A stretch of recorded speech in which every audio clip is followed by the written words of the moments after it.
As a child born in America to Vietnamese parents, I was often embarrassed of the foods that my mom used to pack for me to take to school. Fish sauce was smelly, pork belly wasn't cool yet, and the pate in my sandwiches, everyone was disgusted that it was, God forbid, made from liver. As a young adult in my 20s, I still felt like an outsider. I had just begun graduate school in creative writing, and at the same time, I was adjusting to life without sight. You see, prior to that, a few years before, I was diagnosed with neuromyelitis optica, or NMO for short, which is an autoimmune condition that affects primarily the optic nerves and the spinal cord. For many years, I had attack after attack that would result in full body paralysis or complete blindness, and sometimes even both at the same time. Fortunately, my doctors eventually found a treatment plan that worked well for me, and I've remained attack-free for, I would say, a little over 10 years. But the downside is it's immunosuppressive therapy, so I get sick quite often, and you might be able to tell right now with my voice that I'm sick right now. But I was able to recover from the spinal cord inflammation, but the optic nerves didn't do so well. So over many years, my optic nerves atrophied and turned from a healthy pink to a pale yellow. And so that's how I eventually lost my vision. And I describe my vision as though if you were to come out of a very hot shower and you looked into the foggy mirror, that's kind of what I see. So I see some shapes, mostly shadows, a little bit of color. I perceive some light. So to go back to school for graduate school, I had to learn how to live life as a person with a vision impairment. So I had to learn orientation mobility, which is how to use a cane to walk around. I had to learn how to navigate the public transportation system in Houston to get from home to campus. And throughout all of this, I still felt like an outsider because I was embarrassed. I would walk on campus into trees, stumble over construction sites, and more often than I'd like to admit, I would almost walk directly into the reflections pool because there's no ledge. And especially when the fountains weren't running, I had no audio cues to help me orient myself as to where the fountains were.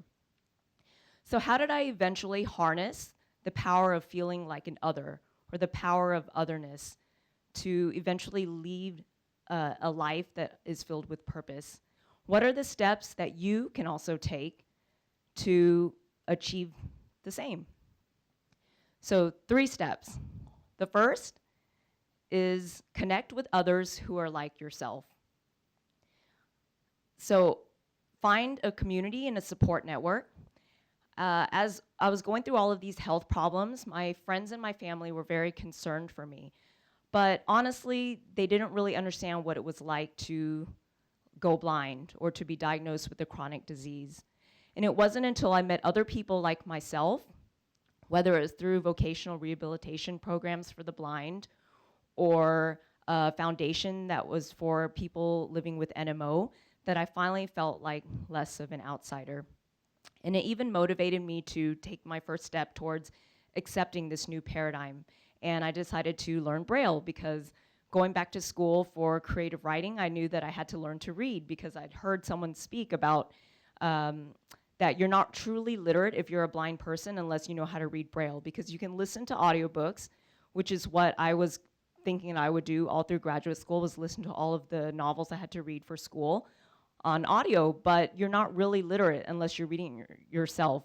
So with Braille, you're actually reading yourself with your fingers as a vision impaired person. When you're listening to an audiobook, you're actually getting fed someone else's reading. So I think how you perceive a story or how you perceive certain sentences will be very much determined by the intonation or the inflections that the reader uses. So anyway, so I decided to learn Braille, and my instructor, who's also blind, would come to my house once a week, and we would sit at my dining table for an hour, and he would teach me Braille. And for those of you who many of probably don't know Braille, Braille is 6 cells, and then the first cell on the very top left, if that's if that cell is raised, that's the letter A.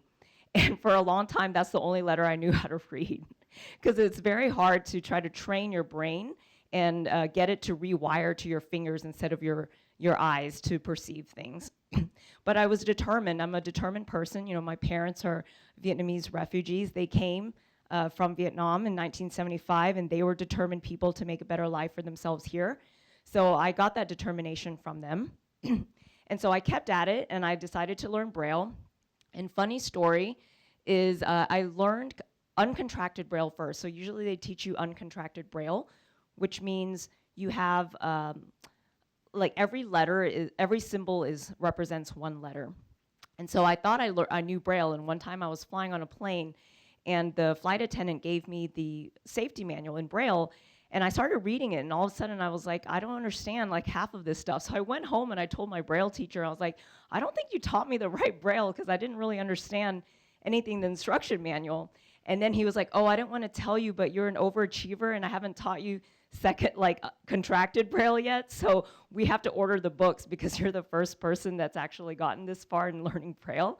So I didn't learn contracted Braille, which is when every symbol, or many of the symbols or the Braille cells actually stand for certain words or different clusters of letters. So that's the overachiever Asian in me, I guess.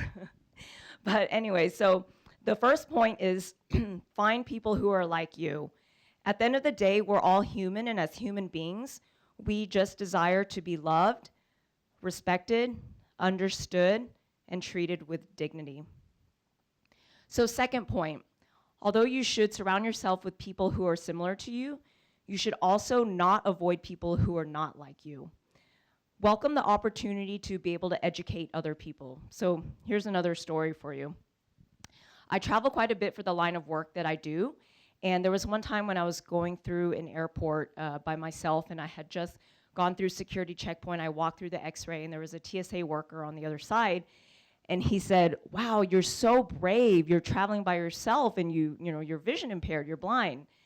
And in my head, I was like, well, I just won MasterChef, and I've had Gordon Ramsay swear and curse at me and tell me my food sucked. So I don't think I can do a little bit of independent traveling. That's fine.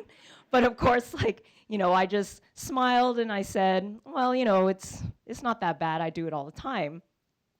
And then the kicker is the next thing the TSA worker says to me is, oh, I didn't even know you were blind. You look so normal.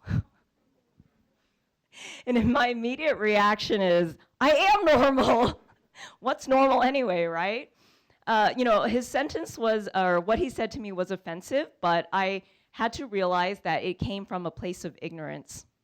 So I'm pretty sure that this man had not come into contact with many people who are blind or vision impaired before. So he didn't really know how to react or how to treat someone who is blind or vision impaired.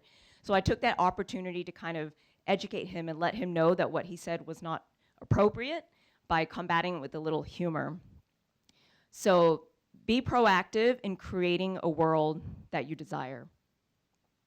So third and last is be self-compassionate. In a New York Times article recently, there was a write-up about how psychological studies showed that self-compassion is actually more important to personal growth and success than self-confidence. Self-compassion is treating yourself with the same kindness and care that you would show a loved one. And self-compassion encourages you to acknowledge and accept your own flaws and shortcomings and limitations, thereby making you more human and more relatable.